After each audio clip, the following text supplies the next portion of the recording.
Okay, hello. So, it's me again, making another video. But I'm gonna warn you that my idea for this video um, is not really gonna contain much that's astrological. Although, I mean, I actually have another YouTube channel and I have other places on the internet where I could post video blogs and such like that. And, I could organize things so that things that are not specifically about astrology go in other places and such. But it does relate to astrology in the sense of my motivation to make it a business, or me kind of running up against this stuff about entrepreneurship that I have trouble with. And I said a bunch of stuff in the last video that I made against Tony Robbins, and there's something about that, and I started talking about neoliberalism and Byung Chul Han and Mark Fisher, and I felt like I was just kind of throwing some references out there without really explaining myself. And part of that is due to the fact that I have my ability to fit ideas into videos and not make them that was almost an hour long, the last one. So there's naturally kind of more for me to talk about that I didn't really quite. I could only have time to reference in the first video. And I guess another part of this is that in my break from doing astrology stuff, part of why I took that break is there's a lot of material that I've been interested in reading that doesn't really, it's nice to have the time to investigate something without the only doing it for utilitarian value to serve the purpose of this specific, pursuit, which is really relative anyways, right? I'm not becoming an astrologer rules my life and every motivation of what I want to do. But there's the problem though. It's not just astrology, but I would say we'll call it the consciousness industry, right? Which is a different way of, maybe that sounds better than just talking about new age or something like that, or spiritual entrepreneurs. But there's a kind of industry around conscious development, and if I am doing anything around this meditation, it's an issue the way stuff people talk about how mindfulness has been utilized as a tool for performance, basically, which is not necessarily what the original Buddhist purpose for mindfulness is, right? And in those same kinds of, I feel like there's a kind of a tension between what I call neoliberalism and what I would call spirituality, spiritual teachings. But for some reason, that tension I don't see being investigated really at all in the community of people who are, teaching or providing services or whatever, right? I don't see people in the spiritual community, quote unquote, talking about this. I have seen some Facebook pages, there's one called Healing from Healing, that's sort of critical of the whole self-help industry or the therapy stuff, but it doesn't, I don't know. It's probably people in those kinds of communities that are kind of there was another one called New Agers Anonymous or something. There's people who are, critical of certain aspects of that culture and not just being kind of on board this bandwagon unquestioningly, right? And so my reasoning for why am I putting a video about Byung Chul Han and Mark Fisher and neoliberalism on my astrology channel is because if I just went and made another, put it on another channel where I talk about that kind of stuff, it's a good way to make sure that none of the people who are the most affected by these ideas, they can all be safely outside of this reach and not have to deal with it because it doesn't show up in their algorithm, right? Because these people don't click, So this is a way to actually get those kinds of ideas to an audience that I feel I don't see anybody talking about this stuff, right? So that's part of my motivation for doing this. And so there's certain things that I want to get off just to clear up about this, about what it means to sort of take the kind of position or point of view that I take. And a lot of that, I think a good place to start would be talking about what it means really to say that you're anti-capitalist. To say, because a lot of people say, you've got an iPhone, you've got these consumer products, you've got, so much of your life is, that it's kind of not a very good argument in a sense, or it's kind of misunderstanding about that's not that. I'll just explain that to sort of clear up any misconception in that. The almost obvious example here, for me personally, is there's certain, look, I've got a collection of books behind me, right? These are books, printed books are consumer commodities, right? And as much as I love books, as much as I love reading, there's a market around books where that you collect them and you desire them and you want them and you want more and you got so it's a consumer. There's also, I like music, so music gear becomes a big, and I'm have a bit of money now, so I'm spending money on stuff I couldn't afford before, and there's something about that where there's a tension. On one hand, I have to admit, there's things like I like synthesizers, I like guitars, I'll go see a band I like, and a certain amount of me is there, like, appreciating the songwriting or the artistry or the music, but at the same time, when they're setting up, I'm like looking at the stage, I'm like, oh man, look at that nice guitar, look at that nice key. There's the materialism of musical instruments. I have to admit, there's something about that which affects me, and I can even tie this in with astrology, since this is going to be on my astrology channel, that I have a second house stellium using whole sign, and even in Placidus, there's some second house action going on. It's all about having stuff, having material possessions, having material belongings, or having wealth and resources and stuff like this. And if I'm talking about being like anti-capitalist, there's this thing.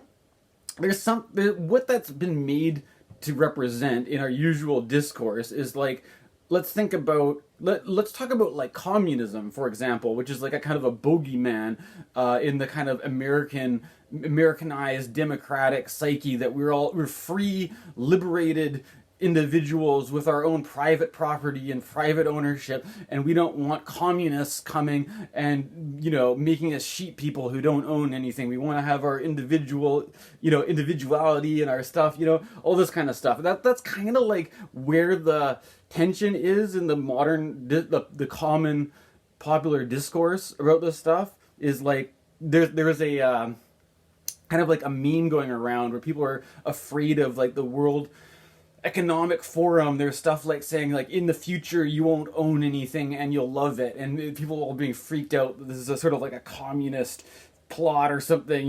I'm a person who owns stuff, and I like owning stuff, and I acknowledge that a lot of the stuff that I own are made by people with businesses, and they're entrepreneurs, and they hire people who go to work and have shifts and I appreciate all these things that are come out of this, right? But what is that exactly? Is that capitalism? Is it so? What you can have, like market merchants, consumer goods, musical instruments, all these kinds of things have existed without capitalism. What capitalism is a very specific thing that has only existed for about 500 years. So in all of human history, we're talking about something that's really, really specific, and it doesn't have anything to do with owning things. It doesn't have anything to do with, buying and selling. It doesn't have anything to do with providing services, with being your own person, blah, blah, blah. Okay, right? So what the hell is capitalism then, if it's none of those things, right? Capitalism specifically means a kind of, let's call it financial services, right? So financial services, what do they do? Well, it can divide them into two categories, right? There's basically lending and borrowing, right? Which is to finance something. Somebody doesn't have enough money to do something, and so a financer comes along and lends them money, which they have to pay back with added credit. And these kinds of things are essentially what defines what capitalism is. Aside from, like, if we look at what was happening,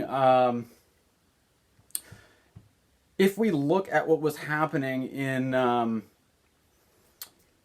this is weird because I'm using an iPad. I just mentioned that healing without healing group, and like my iPad just gave me a notification, which is kind of weird because you can like you can tell it's like listening to me and then like feeding me things as I'm talking, which interrupt like this is another fucking psychopolitics moment, you know, like these subtle kind of things where there's like cues that you're in the panopticon as you're making this video. It's kind of weird.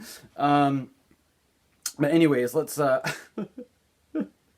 my train of thought was interrupted by these notifications. I've got to change my iPad settings. Let me just think about that. See, like even the medium is full of all these distractions and stuff like that, right?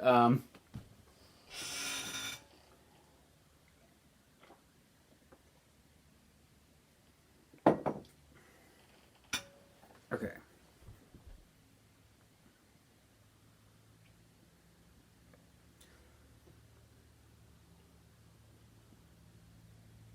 If we talk about all this stuff that I've been talking about in terms of, let's put it, you can frame it in terms of like dependency and being independent, right? And part of the kind of like value system of what I am calling neoliberalism is this stuff about being like liberty, right? Being a free, independent individual.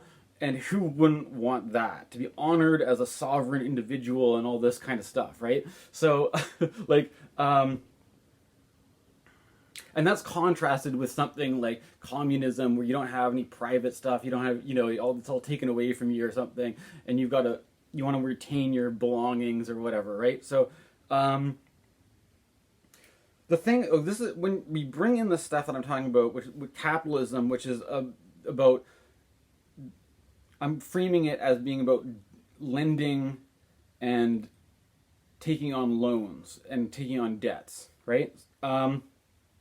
It's basically framed as being a kind of enabling behavior, right? Like there's something you're a person with a certain level of financial means, and there's certain things that you want. Let's say, you know, to drive a car. And cars are really expensive, especially in this economy when I'm making this video. So it's a good example of something that if you know, maybe you're of a certain class and you drive a Tesla around and you've got a nice house or something and you've got the means to live this lifestyle, right? Now, there's a question though that if I'm just walking down the street and I see somebody driving a Tesla, I see somebody driving a Beamer, a BMW, a nice car, what I see is a nice car driving down the street. What I don't see is how they paid for it. You know, like if people could pay for these consumer products in any which way, but from my point of view, all I see is this nice thing that enables people to have these freedoms, the freedom to go places, the freedom to do things, right? So it's all put in this thing of like enabling freedom, right?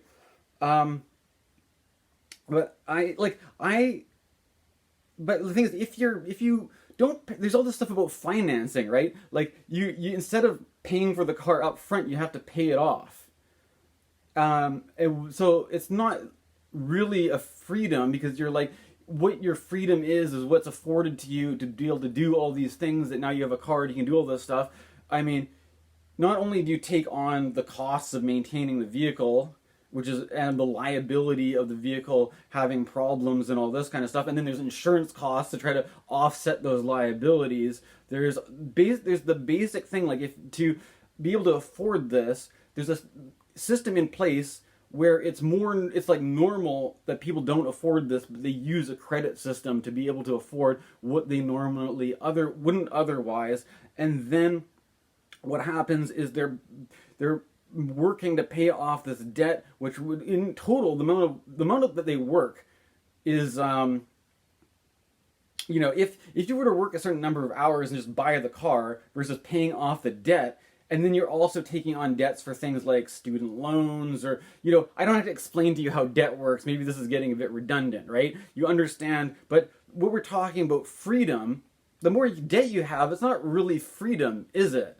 Right? That's kind of like the weird thing about what I'm calling neoliberal politics, I mean, it's not really politics. It's like, it's a certain mode to set up an economy, basically, where you have an economy where people, at default, they don't really have very much what we would call agency. they don't have very much agency to do stuff in the world, because until they start taking on debts, they don't have the car, they don't have the education, they don't have the house, they don't have whatever. To do anything, you can't actually do anything unless you take on a debt, right? So it's seen as an exchange, basically. And it's like, there's something that came out of Alcoholics Anonymous called codependency. And I mentioned the origin of it because it's a psychological idea, but it didn't come from people like, Freud or analytic psychology. It came from the addiction recovery movement, right? And so it came from this very specific situation where, like, let's say somebody has an addiction or a bad habit, like they go on a week-long bender, and there's a reason why people don't do that in society, because they have certain responsibilities to fulfill, right? But if there's certain people there who are saying, like, don't worry, you've got a problem, I'll pay the bills, and you can, do these things that you wouldn't be able to do this otherwise. You wouldn't be able to go on a week-long bender, but I'll cover for you, and then in turn, but then maybe, you owe me a little bit of something for it. That's essentially what's going on. I mean, we judge that negatively because it includes something like a drug habit, which has a negative consequence that may be detrimental for the person's health, or it may be socially detrimental if they're doing bad things when they're drunk. This kind of stuff, right? So there's reasons why we judge that negatively, and there's reasons why we judge something like a financial service a bit more positively, because a financial service on its own isn't necessarily, well, I guess, it is the thing about it necessarily does imply this thing about a debt. And it's sort of like if you go to a casino, right? If you go to a casino and run up a debt at a casino, and now the mob or whatever, the gangsters who run the casino are out to break your legs because you can't pay off the debt, or something like this, that's seen as you're an irresponsible person, because with a casino, you have fun and you get drunk and you gamble, and maybe you can get some money, but you don't really work for it.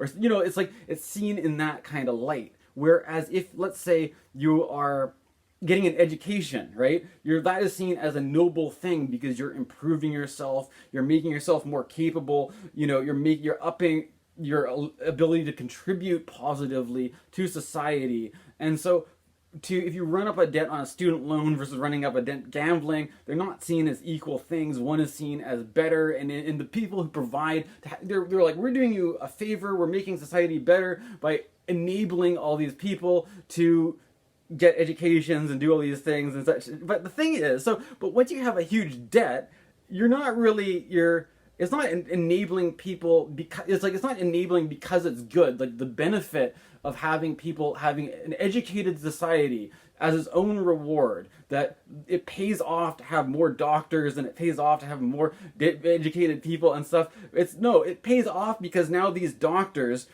have big loans to pay off, but they're able to make a lot of money because the people that they're serving are in life and death situations who will either have to pay them or fucking die. And it's, you know what I'm saying? So there's the whole thing is that, there's somebody at the end of it who foots the bill, and unless you have public health care, right, then it's somebody is getting basically exploited from this whole system, and you are going to have to pay out your ass to pay somebody else's debts who's doing all this. And where's it all going exactly? And that's what we're talking about, capitalism. Okay, that's what we're talking about with capitalism. And the basic idea that to say it more concisely is that I don't know, there's a guy he doesn't live in Vancouver anymore, but I used to see this guy play shows or whatever, and in a band, and I can't remember exactly, he had a bunch of different bands. I won't get into all the details, but he opened up a song with this sort of statement that this is a song about buying a car to drive to work to pay off the debt to be used to buy your car, and you're just hooked in this cycle that doesn't go anywhere, which is and then which brings me to like another thing is that like in Disney recently did a series, you know, like there's a lot of people boycotting Disney because they don't like their politics or something, and like I do realize it's maybe a bit like kind of strange to have a big corporation have it with messages that are maybe have a political undertone. Like it's sort of, you kind of have to look at where all this is coming from, maybe. So, but despite all that, Cassian Andor, the latest Star Wars series, had this part of it where he winds up in an imperial prison planet. And there's a couple themes that they implied here. One, the gamification of turning being stuck in prison and doing prison labor as a kind of a game where you're competing against the other room, and the incentive of a reward to you know, if you do well in your prison labor, there's this idea that you're working off your time. And then once you've worked off your time, you're going to be free. Which is, if you're paying attention to what I'm saying, that sounds a lot like debt in a way, right? That where you're like, if you work hard, you've accumulated all this debt because, you know, without doing that, you don't have anything. Basically, you don't have a car, you don't have a vacation, you don't have agency, you got nothing, right? No debt, you ain't got nothing. So if you want something, it's like an exchange, right? Take a break from Andor for a second. I just like to make a point about this whole arrangement is that like the whole point of like American freedom, democracy, and what I'm calling neoliberalism is I am a free person. I'm not under communism. No one's forcing me to do anything. It's all like I'm a independent you know, there's a people on what was it? I remember when like what was it? It was I guess a couple years ago now would be accurate to say, when I was using what's that app called? Clubhouse. There's people on Clubhouse talking about being a sovereign citizen, right? Where you're like, I don't admit that the government has any stuff over me. I'm a sovereign citizen who is blah blah blah, right? Well, it's like using that kind of mentality is like kind of what this stuff kind of caters to, is like I'm not somebody who's part of a big political party. I'm not somebody who's, I'm a free thinker. I'm an independent individual. I'm not dependent on people. I can do, and so like this desire to be this kind of person is fed by a system that's like, that says, here, you can have the car, you can have all this stuff, and it looks like you have all this stuff and you can provide for yourself, but really you're being backed up by the financial system called capitalism, and it doesn't come through a price, which is debt. And as soon as you pay that, like, you have this thing, like, it works on the principle that, what I'm trying to say is, you are a free agent. You're free to sign the contract with your credit card company. You are free to sign the mortgage or not. You're free to make all of these decisions on what contracts you're signing up to. And then once you've taken on that contract, you have to like live with the consequences, right? But so if you say, if a free man says, I don't have all these things, right? I don't have to list them all off again. And I'm a free man, and then with this, I have the option to take this freedom and trade it for, which is essentially a lifetime of slavery, where my freedom is gone in exchange for a couple things. But my freedom in this situation is the ability to choose. It's the ability to choose that contract or not, or to choose what it is I spend my money on that I get from this stuff. And so it's freedom bound within the restrictions of this kind of system, and which actually ends up limiting freedom quite a bit, right? Like it's not a very free freedom once you put all this stuff together, unfortunately.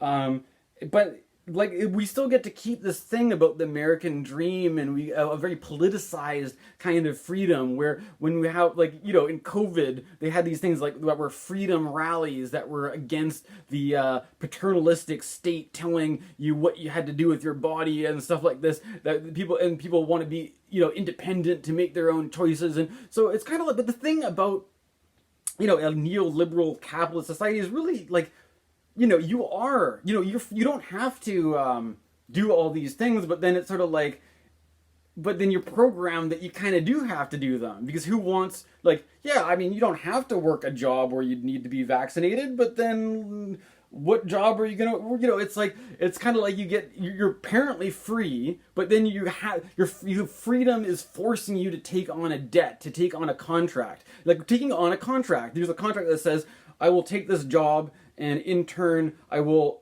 have all these things I have to do, responsibilities to fulfill, and in turn I will have to inject myself with whatever they say I have to inject myself, and I'm completely free to either sign that contract or not.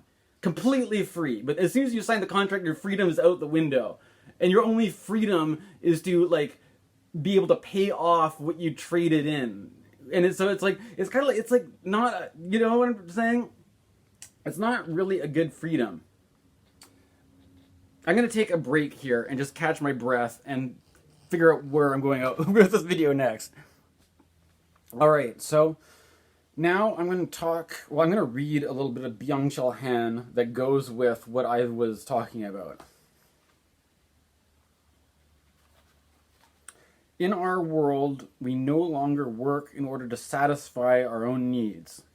Instead, we work for capital. Capital generates needs of its own. Mistakenly, we perceive these needs as if they belong to us. Capital therefore represents a new kind of transcendence, which entails a new form of subjectivization. Okay, so Byung Chul Han manages to be really dense. So a lot of what I'm talking about is just to lead up to this thing. There's like the whole thing about the self-help, self-development, consciousness industry, or like therapy, I guess, in general. I mean, or the idea of like what it means to be like healing and whatever, right? Recovery, becoming functional and stuff like that is often sort of like cast in this idea of being able to meet one's own needs, right? But the question though is most of what we're trained for, most of what is available, is it really in service to what our needs are, or is it in service to the needs of capital? And in an example of somebody who accrues debts, like I was giving before, if somebody has to do, like somebody has gone through all that stuff. I was talking about taking on the contract, right? So you've taken on the contract, and you've got a car, and you've got your education, and you've got all this stuff that you racked up a debt because you wouldn't have been able to do it without taking on the debt. And now, so your needs before, which may have been education, which have been transportation, or all the human needs to enable you to live a better life, whatever that means. Maybe, does your education, does your car enable you to live a better life, or does it give you a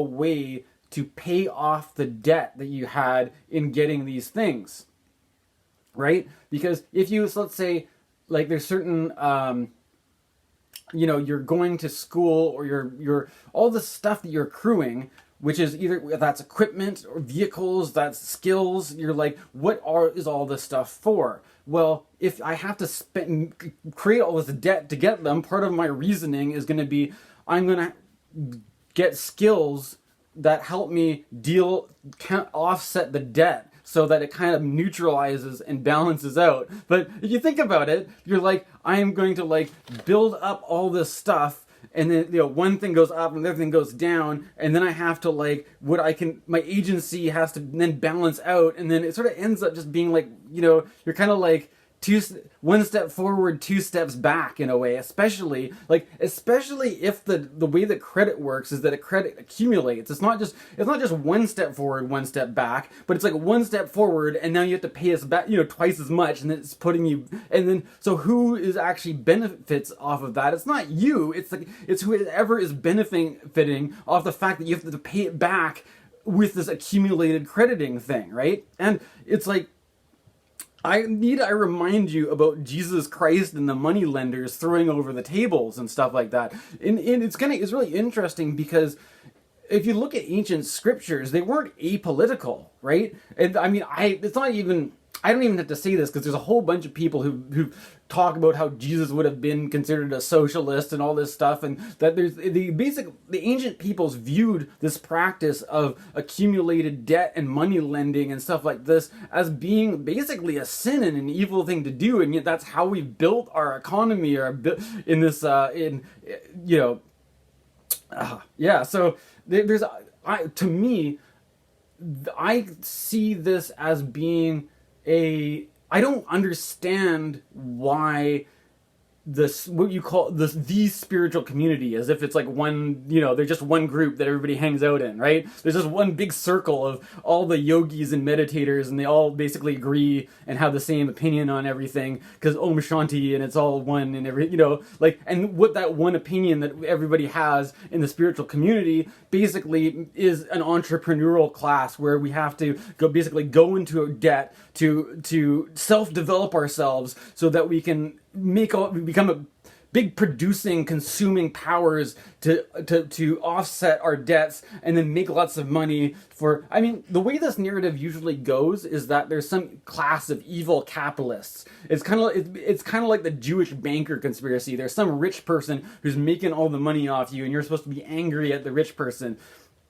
But it's not even like a person. It's like the whole incentive of capital, which is basically just the idea that, and that's the problem, is like I'm not saying I'm like, I can only resist this so far because I'm a person who has a bit of money, and it's like I could either put it in an investment or not, right? And it's one of these things where it's kind of like the way the whole society is conditioned is like, you could either, if you could either have the same amount of money that either you just spend it and it goes down, or else it can like grow a little bit and then you can kind of offset it, so you have a pool of what they call the principal, and then you've got capital interest or whatever they, and you can, like, why wouldn't you do that?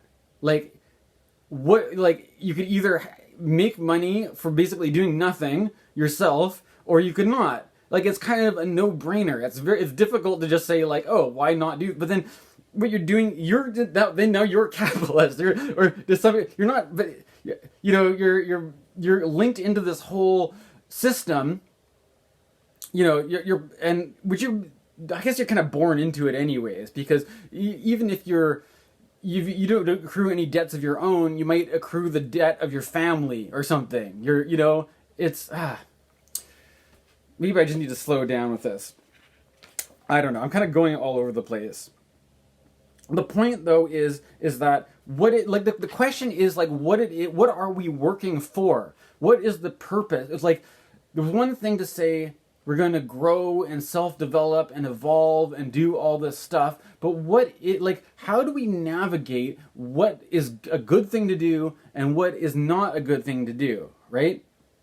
And that's where the sort of platonic stuff I was trying to get at in my last video comes in, about the transcendent ideals of the good, the beautiful, the true. Because if you make an argument to say it's better to do this than it is to do that, you're essentially saying that there's a kind of alignment towards the good that makes this a good thing, right? But if you have the predominant thing in our society is not the good. If we're worshiping capital, which is basically the accumulation of more and more and more, or making money just for the sake of making money, which could be to pay off a debt, it's responsible to pay off a debt, because then your future self won't have more debt to pay off. You'll be able to be more free, right? So you have to work for your freedom, right? But why I was bringing up the whole thing about the Star Wars Andor is, like, what did they, like, do you know in Auschwitz they had this sign that said "work will set you free"? But it was this really sadistic, cruel joke, because there was no way for the people in that concentration camp to be free, that they were going to work and then find out that they were just working for nothing.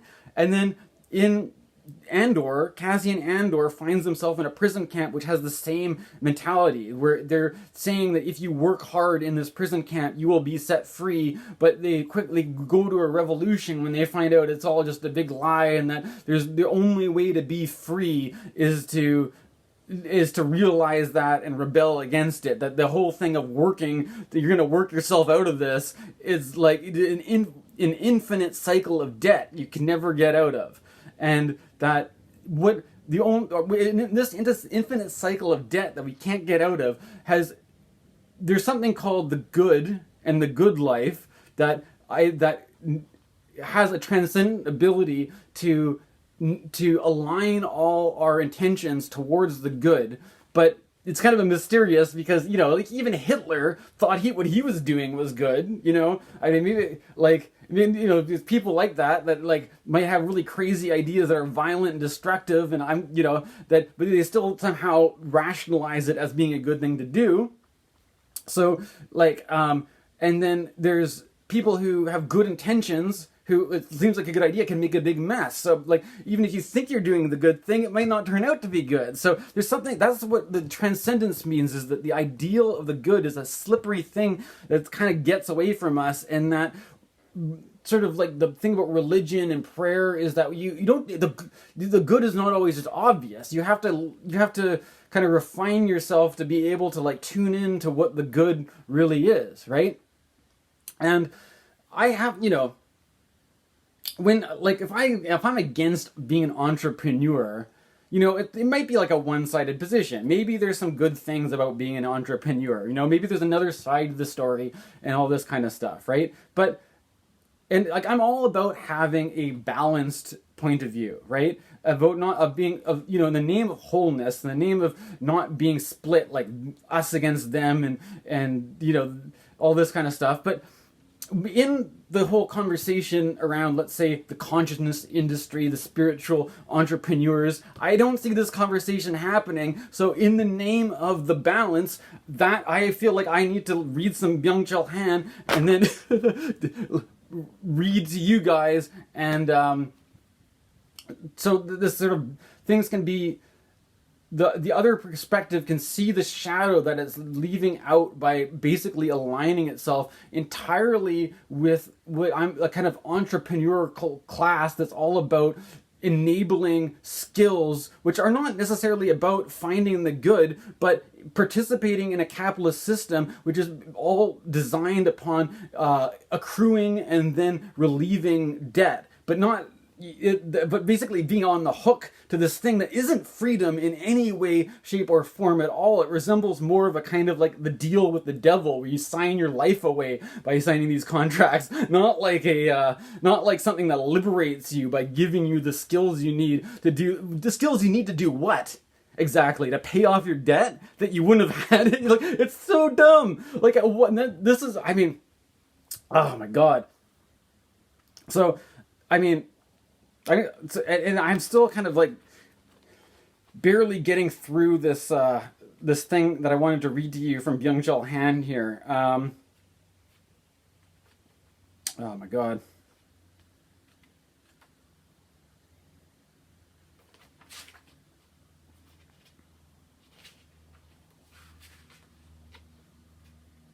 So what I'm basically, that the whole thing about, are you working to meet your own needs, which are presumably the needs that you have, even if it's just your own desires. It doesn't have to even be like a spiritual big, like, you know, like, what are your real needs? Like, what, if you think about what your life needs to have a better life, it's not that complicated. And then and then if you think about all these services that are offered to you for self-development and like education, and it's like, does any of this actually translate into having a better life, or are you just putting yourself on the hook to serve something which is like a debt machine, like a hungry debt machine that you need to pay off, right? And is that lifestyle the good life? Because that's what you're not really like, I'm going to work towards the good life by doing this. That life is the life. That is the life. That's the life. Is that the good life? I don't think so. That's what I'm saying. I don't think that's the good life at all, right? So it's like, and I think we need a kind of like an intervention to say, if we're putting all this energy out to do something, we want to develop ourselves, we want to progress, we want to evolve, and like, are we like to evolve to feed the hungry debt machine, to feed the gears of capitalism? No, like why? Like why? So. And so Byung Chul Han here says capital is representing a new kind of transcendence, which entails a new form of subjectivization. We are being expelled from the sphere of lived eminence. The sphere of lived eminence is like my actual real life of what actually makes a difference in my life is like versus the like what's not imminent, the spectacle of me having a LinkedIn profile that like makes myself look like I'm this, that I meet the coded criteria of the good life under capitalism versus what I actually want as my soul. Like all this fucking bullshit of like who the world tells me they want, like they expect me to be, but what I actually want for myself. And does putting yourself through the mill of entrepreneurial self-development actually is it, how much does the one thing meet the other, what they're training for you for, and what you actually want out of your life, the lifestyle you want to live? And what is like in the lifestyle you get out of this, does it intuitively seem like it's the good thing, the noble right use of your energy in life? Because to me, that's just not the impression I get from most of this stuff. I'm sorry, it isn't.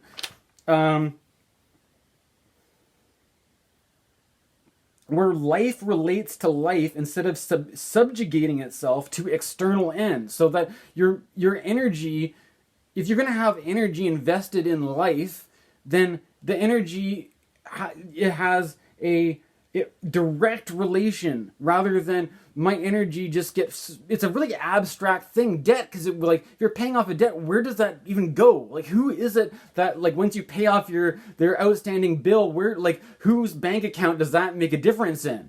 It's really obscure, right? Versus like what if you're doing work where you do something and there's immediate result in your own life, and you can see the change, and you can see how your actions are not being siphoned off into all this other bullshit, pardon my expression, right? So anyways, just to continue with Byung Chul Han, emancipation from a transcendent order, that is, an order grounded in religious premises, is the hallmark of modern politics. So this is like secular, non-religious politics. Only under modern conditions, when transcendental means of justification no longer possess any validity, as in there's, God is dead, there's no higher ideal of the good and the beautiful, the true, guiding our decisions of how we live our lives and in alignment with what is right, it's that in a modern secular society, that's not what drives our motivations, right? The transcendental means of justification no longer possess any validity. It's a genuine politics, a politicization of society as a whole held to be possible. So like there's this whole kind of thing of like the separation of the church and the state. But if you've got a thing where the church really doesn't mean anything to anybody anymore, nobody really has like religion being their transcendent ideals, or spirituality is kind of laughed at, then it's an opportunity for politics to become completely totalizing, right? And what does that mean? It means that there's not like this thing, that there's a transcendent thing outside of the political, that political becomes like, I have a friend who was telling me in art school, they developed this thing that everything is political. Politics takes over everything, right? Now norms of action are supposed to be subject to negotiation at every level. So the whole thing, transcendence will yield to discourse imminent to society itself. Society, as the reasoning goes, can construct itself anew purely from within on the basis of immanent properties. However, such freedom vanishes just as soon as capital achieves the status of being new transcendency, a new master. When this occurs, politics lapses into servitude again. It becomes the handmaiden of capital. So basically, it's like we've, in a Nietzschean sense, we've killed God, made capital the new God that basically has an absolute power that we must answer to. Like the basic point is that if you're not playing the game of accumulating debt so that you can raise your social standing and then subjecting yourself as a slave to that system, you're essentially I don't know, what are you doing anyways? It's like Like that, it's like it would be like the equivalent of being like a heretic, where you're going against the religion of like, this is how everybody says, like, what we have to believe in, how you have to live your life, what the ideal moral ethical way to live is to play this game, to, you know, take on debts, to spend money, to be a consumer, and like, if you don't do that, you're a heretic, and that you're exiled from society, and all this kind of stuff, right? I'm kind of whatever. I'm riffing on it. I don't know. As I go here. Byung Chul Han says, "Do we really want to be free? Didn't we invent God so we wouldn't have to be free? Before God, we were all debtors, guilty, but guilt destroys freedom. Today, politicians appeal to high debt rates to explain that their freedom to act is massively restricted." That's why, if you look at politics, it's often about politicians saying we have to fix the deficit, right? Because if we provide if we provide too much healthcare, if we provide too much education, if we provide too much social services, it runs up a debt, it runs up a deficit. And so what we have to do is slash all these things, which are real things that may actually benefit people in having a good life, in the name of balancing the books, which is a system of calculation, a system of tallying, a system of keeping score. And the whole system of keeping the score is designed in such a way that it's like a game, and your game is to get the highest score, right? The highest score is capital. And it's not even like a personal thing. It's like, in general, the whole country has to be getting the highest score possible under this one system of ranking things. Like, you could score other things and say, this is our target, we're going to make a goal for this rather than this, which is in some way, like this thing about like carbon tax or carbon offsets has been like, let's try to like set a goal to like reduce, to get a certain level of our environment, a certain way to make our planet, maybe more habitable in the future. And so that in itself is a goal that has a numerical target that you can reach. And so the point isn't saying that having these kinds of goals and putting effort towards these goals is bad, but it's like, why is it that the goal of capital to have money, like if I have money in the bank that's making money and just accumulating interest, that why is that the most predominant goal that rules over everything else that you have to submit yourself to? Like,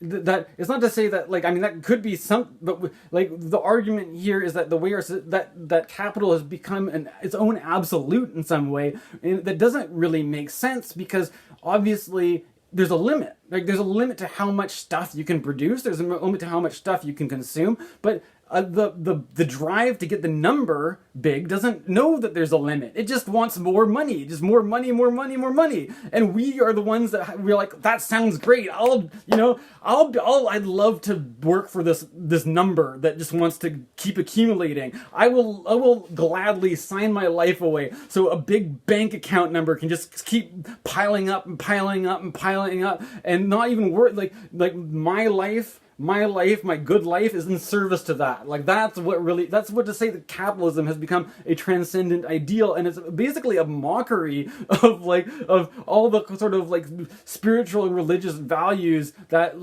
sort of create a greater depth and a richer, it's a healthier environment for the human soul. And I'm just saying, like, to even have to say that should be redundant. And why is it that people who say that they're in the business of caring for the human soul, for caring for the psyche, for being all about consciousness, why are they just like out there fucking making money and not talking about this side of it? I don't want to be friends with the, like, I mean, I'm not that aggressive, but I'm trying to, if I'm putting out a message that people want to like understand what I'm about, this is why I'm making these specific videos. And like, when it comes to like doing astrology, like, yeah, like, I don't know, I'm not against making money. I'm not against providing services. I'm not against providing products, but the whole industry of like the life coach thing is like, it's completely enmeshed, ingrained in what I'm calling the neoliberal entrepreneur thing, right? And what my intention with this video is to basically just kind of explain what my position is on this. And I'd also like to recommend Adam Curtis, because there's an interview where somebody asked Adam Curtis what he's made all these movies, but he's never used the word neoliberalism. And it's one of these things that I'm like, maybe I shouldn't even use this word. Adam Curtis was saying it's like, it becomes this thing that it's like, oh, I don't know. When you're using like jargony political language, it kind of just gets lost, and that he wanted to do something that's more of like telling stories about real human people and not just like abstracting it into all this like political jargon, and to be like make a documentary that really brings to life what it's not just like an abstract thing. It's like, this is what we, the problem, this specific kind of political, economic, social problem that affects our times. And some writers, some thinkers have used the word neoliberalism to describe it. So if any of this is interesting to you, just go, and you can watch so many of them on YouTube for free. Just watch some Adam Curtis documentaries, and it's kind of funny because I'm it's not the only influence of my life, that stuff, but it's a strong influence, and I don't know. I just been kind of doing my own thing with it for the last year, and I haven't been writing about it that much. I haven't been recording videos, and this is just me kind of like, at some point, all these books I'm reading and all the stuff I'm thinking about, I have to sort of express it. So if you've watched this video, thank you for taking the time. And, I feel if I'm going to do more astrology videos, I'll probably get around to it, because I feel like it's something that I've made part of my life, and that I appreciate, and I see as being like a good thing. But I feel like I have this need to sort of like talk about some of this stuff for now, and then before I get into it, or to sort of like set the ground of to basically set it up that I'm not one of these, like all these other life coach guys. I don't know what I'm doing. Like, if I'm not following that stuff, I don't know what I'm doing exactly with this, but I'm at least trying to, what I came to in that last video was that to affirm the good, the beautiful, and the true. And that if I'm offering something, hopefully that, like, often the political stuff just comes off as being really nasty, and it's like there's something about, I'm almost wary of, like, I kind of want to stay away from politics, actually. You know what I mean? I can appreciate people who take a more apolitical direction and just stay out of it and not get overly political, and I can sympathize with that too. But there's something about this which just feels necessary for me, wherever I'm at right now, working out how I as a person am dealing with the situation that everybody else is dealing with. And yeah, and I have more to say too, but for the sake of not talking too much, I'll stop here. Okay, thanks.